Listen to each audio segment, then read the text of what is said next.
Ryan Reynolds here from Mint Mobile. I don't know if you knew this, but anyone can get the same premium wireless for $15 a month plan that I've been enjoying. It's not just for celebrities. So do like I did and have one of your assistants switch you to Mint Mobile today. I'm told it's super easy to do at mintmobile.com/switch. Upfront payment of $45 for 3-month plan, equivalent to $15 per month required. Intro rate first 3 months only, then full price plan options available. Taxes and fees extra. See full terms at mintmobile.com.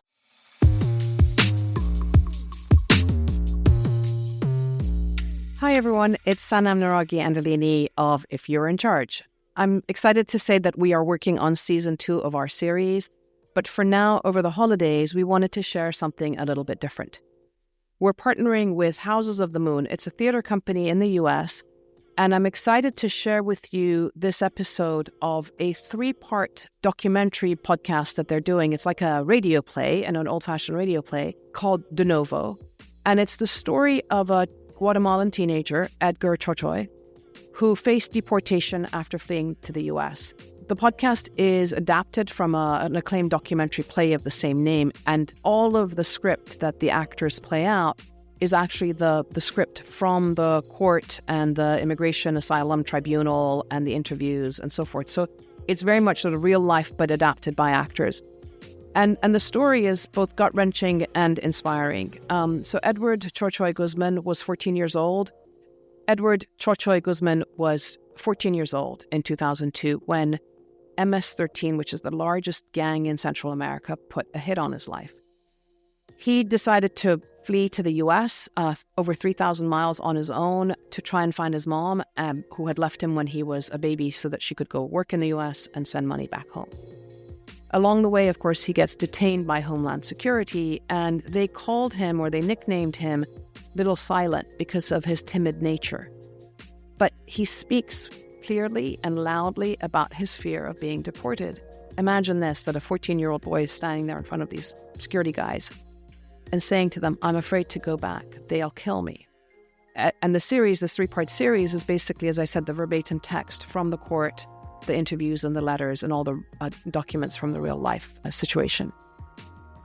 It's slightly different to what we've done usually, but I thought that it would be really nice to have something different as we laid the groundwork for the second season starting in January, but also to show in a way the human face of who is dealing with the immigration crisis, who are the victims of it and the survivors of it, but also who are the heroic lawyers who are taking up these cases and really trying to put the principles of human rights into practice in daily life right now in our part of the world where we don't often hear about this side of the story. So I hope you enjoy it. Episode 1 of the 3-part De Novo series. Thank you. President Trump has already declared a national emergency to free up more money for a border wall. Conditions are terrible in Guatemala, Honduras, and Salvador. For teenagers, there's no decent paying work. Street gangs are forcibly recruiting boys and assaulting girls. So parents send their kids. Yesterday, we had a single highest day record of illegal border crossings ever recorded, 12,600, one day. We have no idea who any of them are. Carlos, are you one of the kids that are talking about? Yes, I am one of those kids. I was 13 years old when I left El Salvador, and I crossed the border with my mom and brother. Where you leave El Salvador? I left El Salvador because there was a lot of gun violence, and the violence was everywhere. There was no safe place nowhere in El Salvador. And my mom thought that me and my brother would be forced to join the gang in order to survive, or we will get killed.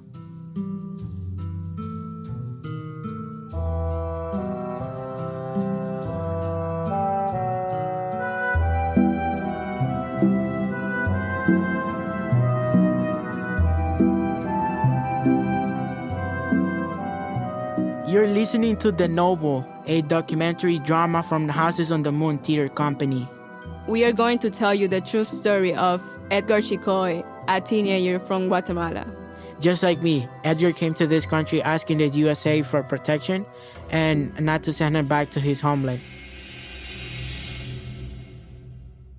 Hola, mi nombre es Georgina Oreña. And I'm Carlos Avilés. We're both students at Pan American International High School in New York City, a school for recent immigrants, mostly from Latin America. We're going to tell you the story of one undocumented person through all these documents. Oh my God, there's a lot of papers here. All the words that you are about to hear are real words from people that were part of Edgar's lives and also the case. Carlos, where should we start? Okay, this one. Mira. Okay, let me see. El certificado nacimiento. Oh, it's his birth certificate. Edgar Humberto Chocoy Guzman, born May 26, 1987. Ay, qué lindo. Ay, cómo está mi tierno, qué bello. Things weren't easy for Edgar's mom, Margarita. There wasn't enough money or food in Guatemala.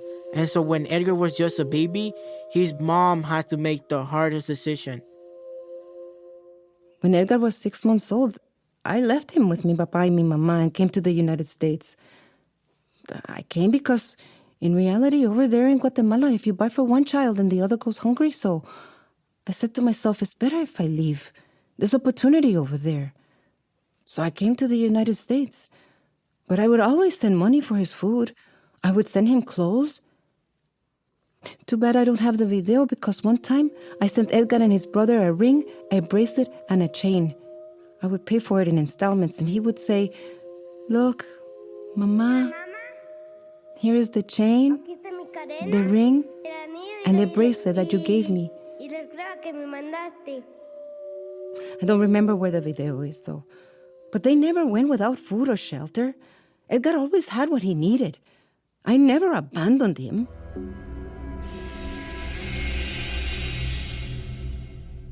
Oh, hi. I'm Kimberly Salinas. I'm Edgar's lawyer.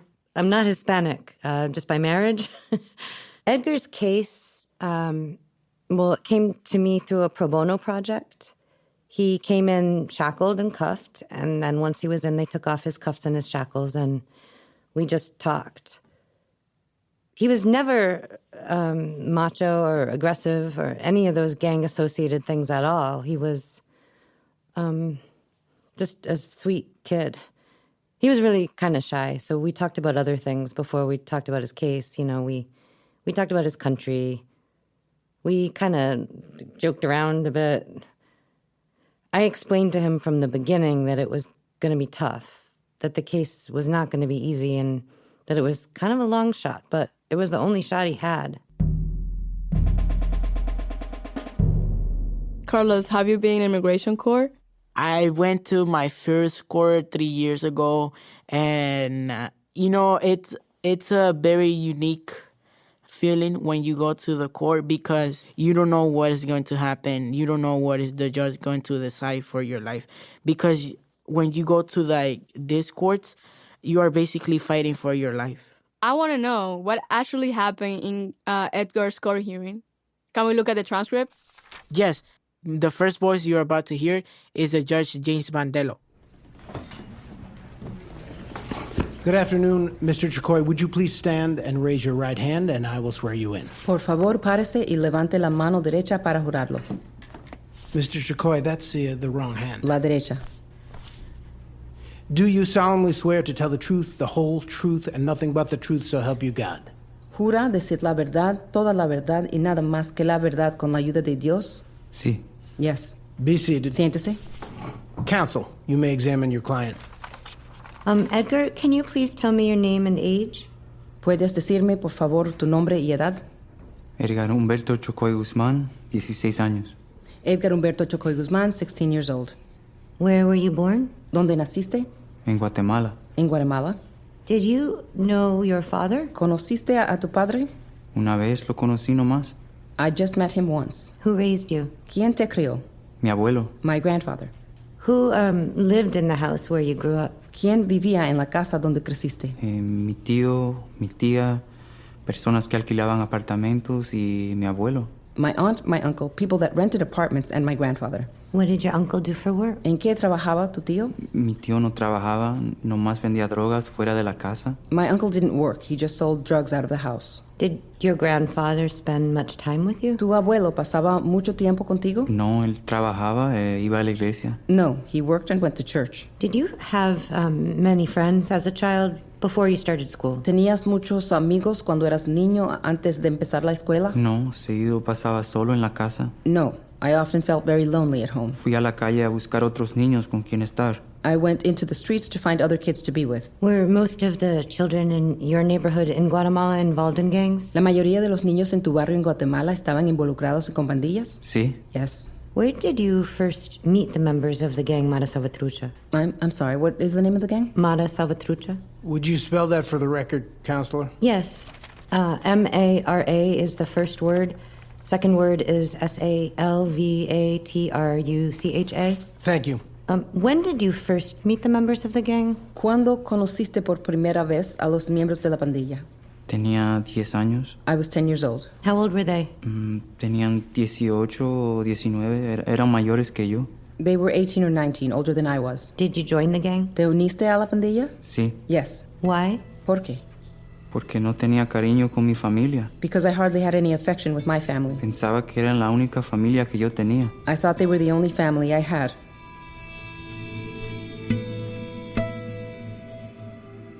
When Edgar was a teenager, he fled to the United States to be with his mom, but he got locked up in the juvenile detention center.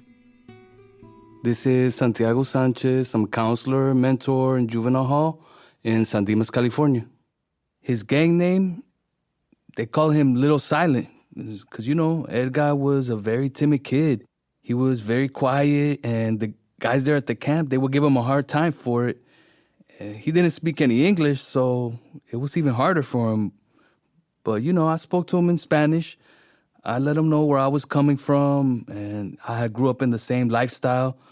And I was trying to help people now. I told him, you're young. You could do everything different if you wanted to. You want to take off those tattoos? We could help take them off. And he was like, No way, ese. No me voy a quitar mis tattoos. I no take off, man. Edgar, yo respeto tu decisión. Yo no te puedo forzar a hacer nada. I said, okay, I can respect that. He said he got him done because he was drunk, hanging out with his homies. They say they will tattoo him up. And he was like, dije, está bueno. Let's do it. It's all right, Papa. It's gonna just think for a little bit. Once it's done, it's gonna look nice. You're gonna let everybody know where you're from. Hey, homie, get the vato another beer. More fun. Little Silent, you got it. Little Silent, you got it. You see, the gangs, they got this culture where you take pride in where you come from, and you gotta love it with your life. And the pride takes place, because if you're a kid and you're growing up in a dysfunctional family, there's nothing to be proud about. So you go find a gang and you learn what pride is, but you putting that pride into all the wrong things. Yeah, it's looking nice, dog. Watch out. Eso. Remember, my boy, we family here. Anything goes down, we all going down with it. I was in a gang, and I never thought I would change or grow out of it. I thought I was in it for life. And, and as I started getting older, real close friends to me, they started getting killed. And it hurt to see them in coffins. And somehow, after a while, teachers in high school actually started to get some sense into me, helped me to see I was worth more than just being out there and getting shot at. It's gotta be more to life than this. It's too much. It's too much pain.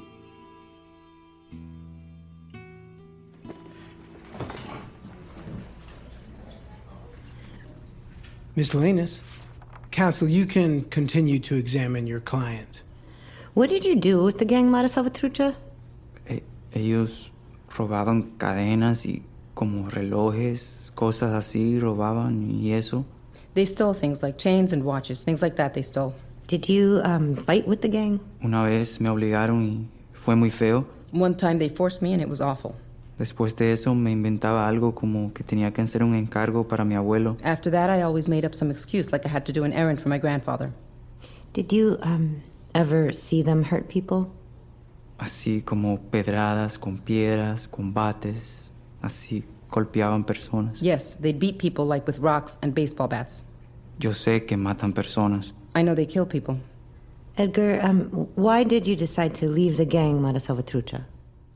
Yeah, that's what I want to know. Why did he leave the gang? The answer is right here. He says it in the affidavit. The affidavit? What? What is that? Yeah, an affidavit. It's a legal document where you swear under oath that you're only telling the truth.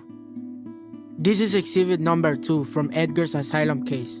The affidavit of Edgar Chocoy Guzman. These are Edgar's words translated from Spanish.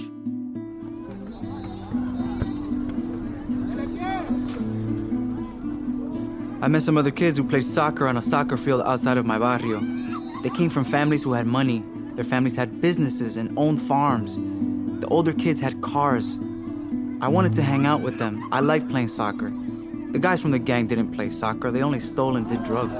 Yo! Hey, you! The ball! Can you pass me the ball? What's your name? Me? No, your mama! Of course you! What's your name? Edgar! Edgar, we're missing a player. You want to join us? Sale! Eso! Edgar va! Edgar va! Se fue!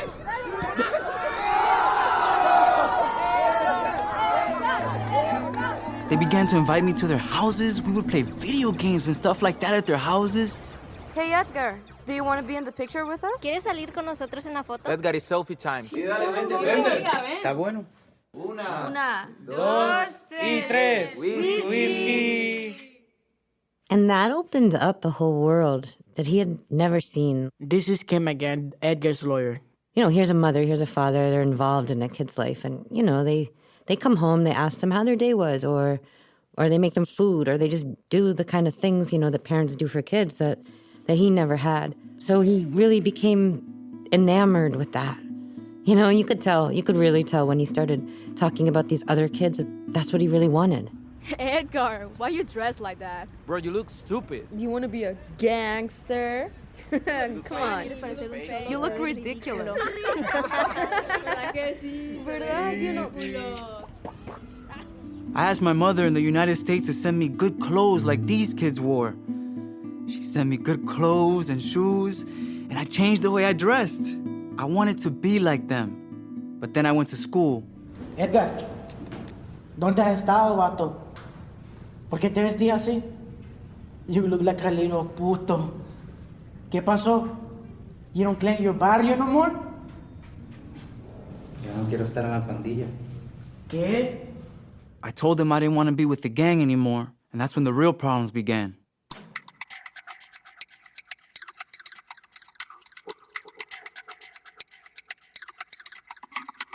This is exhibit number 3 in Edgar's asylum case. Psychiatric assessment of Edgar Chocoy by Dr. Daniel J. Savin on November 18, 2003. Mr. Chocoy met the following criteria for post-traumatic stress disorder. Mr. Chocoy has recurrent and distressing recollection of events involving gang members around the time when he withdrew from the MS gang. These thoughts are disturbing to him. Mr. Chocoy has recurrent distressing dreams of gang members punching him. Mr. Chocoy sometimes feels as if he's being beaten by gang members all over again. This in particular happens when he's just waking from sleep. Mr. Chocoy reports increased heart rate and sweating when he's reminded of or when he thinks of being pursued by gang members in Guatemala. Edgar, do you know what a luz verde is? La luz verde es como cuando van a matar a alguien y dicen que alguien tiene la luz verde. The luz verde is when they are going to kill somebody and they say somebody has the green light. When does the gang give someone the green light? Cuando alguien se sale. When somebody leaves the gang. Cuando lo encuentran en la calle, lo matan. Whenever they see them, they kill them. Did they put a green light on you? Sí. Oh, Edgar tenía la luz verde. Oh, that's really scary. For at 14 years old, that would be traumatizing. Yeah. Do you know what was the gang that he was involved in?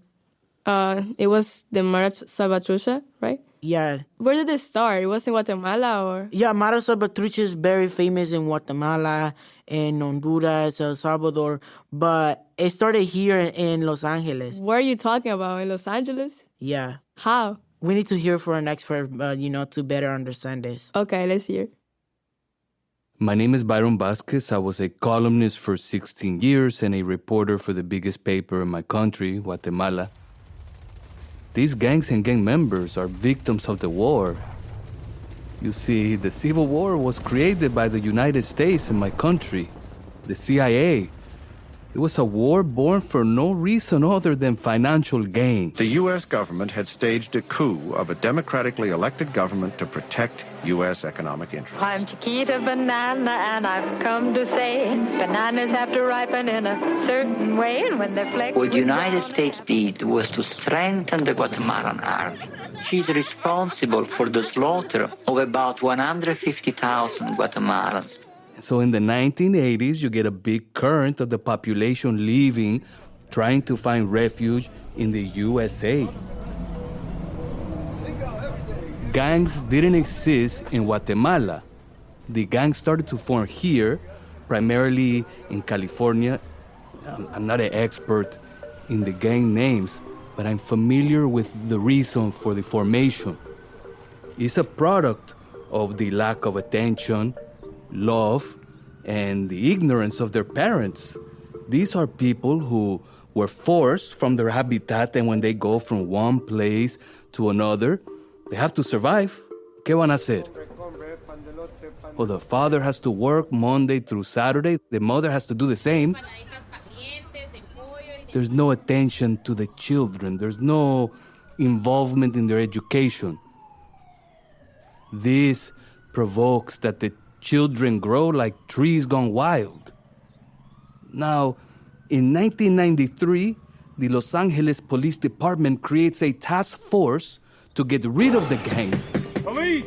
Police for the ward! Come to the door! Abre la puerta! Come on out here! Come here! Give me your hand! Show me your hand! Come out! And they begin to deport them without any right to trial or anything. They just send them back to Central America. And when they return to Guatemala, Honduras, El Salvador, whatever country they go back to, these gang members have no feelings, no family, no country. ¿Y qué le importa? But they have more power than the police. They have total control of the areas where the people live. So, for example, if you have a business and you don't pay, you get killed. En Villanueva, 2 hombres fueron abatidos a tiros. Los asesinos tardaron 15 segundos. If you have a young woman coming of age in your apartment and you don't pay for her, she gets raped. These gang members have power, but they are also hurting.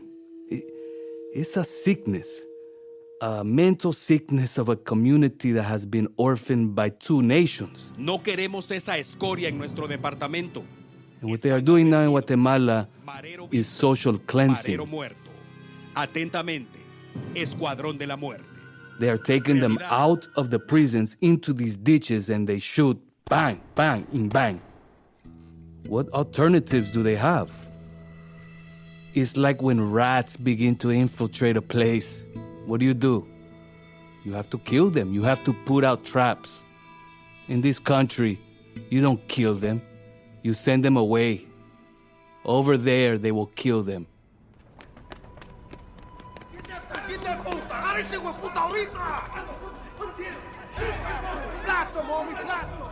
Oh man, Edgar is alone in Guatemala. His mother is 3,000 miles away in Los Angeles. What can he do? I saw 3 gang members walking towards me. They started running behind me and one of them had a gun. I escaped and went to hide in my aunt's house. I was inside her house for 6 days and never left the house. Here's Edgar's mom again. The problem was one night my sister called me and said to me, I have Edgar hidden over here. They want to kill him. What are we going to do? My aunt said I couldn't stay in her house because the gang would come after me and would hurt her and her children. I said, I don't have any money, but I can borrow it. I'll get the coyote and send him. So I got one from El Salvador. He charged me $7,000 to bring him here. A man from the market lent me $3,000. I saved $1,000. My sister lent me $1,000. My mom, that's how I got the money. I bought him so they wouldn't kill him. He was 14 years old.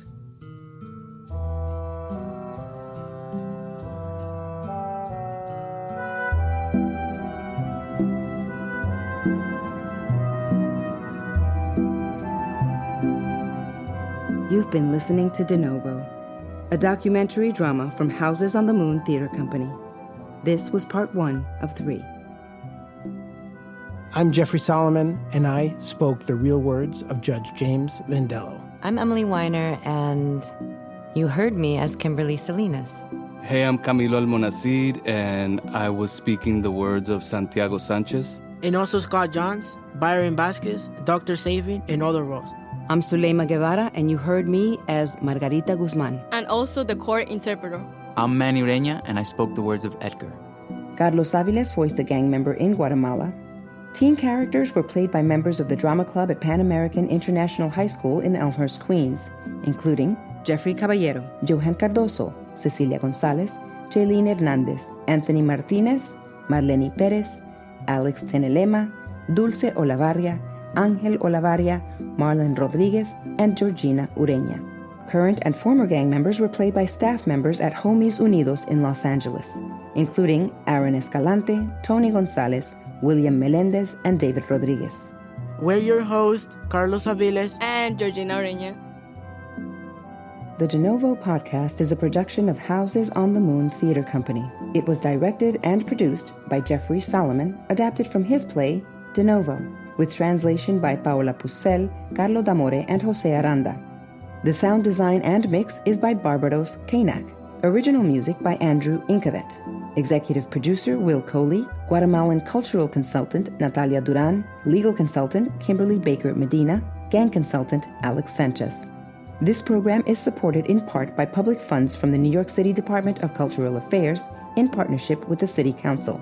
A special thanks to New York City Council member Shekhar Krishnan for supporting this work.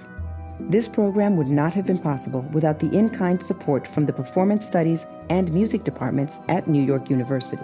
Big thanks to Michelle Castaneda for making this happen, to Jamie Oliver for giving us the recording studio, and the excellent guidance of Moon Ha. Big thanks to the tireless and creative educators at Pan American International High School, most especially Elio Sepúlveda, Kathy Rojas, and Principal Valesca Valles. Eternal gratitude to all the people who opened up their lives and hearts in order for us to tell Edgar's story. The artistic director of Houses on the Moon Theater Company, Emily Joy Weiner. You can learn more about Houses on the Moon at housesonthemoon.org or find us as Houses on the Moon Theater Company on any of your social media platforms. Thank you for listening to this podcast. Gracias por escuchar este podcast.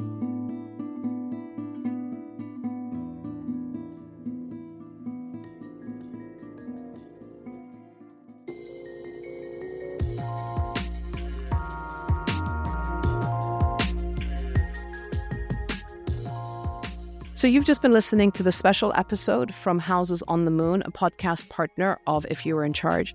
Be sure to listen to parts 2 and 3 of the De Novo series, wherever you listen to your podcasts, and share this podcast with your friends and family if you think that they'd be interested. Learn more about housesonthemoon.org on their website. And of course, please share the other episodes of If You Were in Charge with your friends and family over the holidays. If people are in need of a dose of pragmatic optimism, that's what I call it, pragmatic optimism about the big, difficult issues, the big questions of our times. I'm super excited because we are going to go forward with a second season of If You Were in Charge, and already we are planning the schedule, and I promise you we will be doing an episode on Syria with one of my partners at ICANN, who runs a big network of Syrian civil society actors that do mediation and peace building on the ground. It will be really interesting to hear from them what it's like to be back home and how they are aiming to participate in the transition and what their concerns are and so forth. We will also be featuring partners from Afghanistan. So bear with us, stay with us, share as much as you can, like the episodes, and enjoy yourselves. See you in the new year. Happy holidays, and I wish you all a happy and joyous and peaceful new year. It's going to be a bit of a roller coaster, but let's get through it together. Thank you.